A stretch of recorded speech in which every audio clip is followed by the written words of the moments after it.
But as tensions in the South China Sea region continue, China continues to insist on the dual-track approach to resolve disputes. This is governed by the Declaration on the Conduct of Parties in the South China Sea made in 2002 between China and the Association of Southeast Asian Nations, which China says the Philippines has violated. In an exclusive interview with CCTV's Wang Hui, spokesperson for the Chinese Foreign Minister Lu Kang explained more about China's solution for solving these disputes.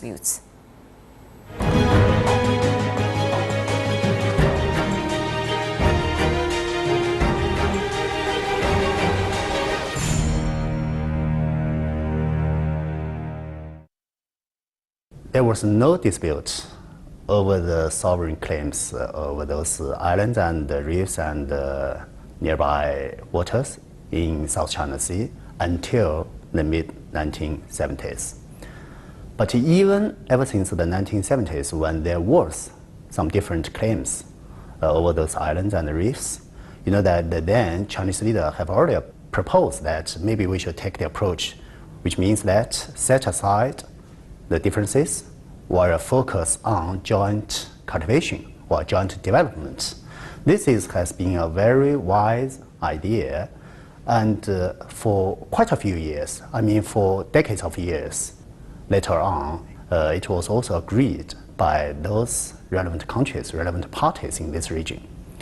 That has been a successful approach in our idea. Alongside the development, China and ASEAN countries sat down together and worked out the DOC, which specifically and explicitly said that sovereign disputes could be solved and should be solved by those directly related parties themselves. And also in the DOC, China and all the ASEAN countries have decided that they should work together to cultivate more cooperation that could serve the interests of ourselves. That's no problem. Recent years, because of the so-called rebalancing policy by the United States, you know that you could see some kind of tensions in this region.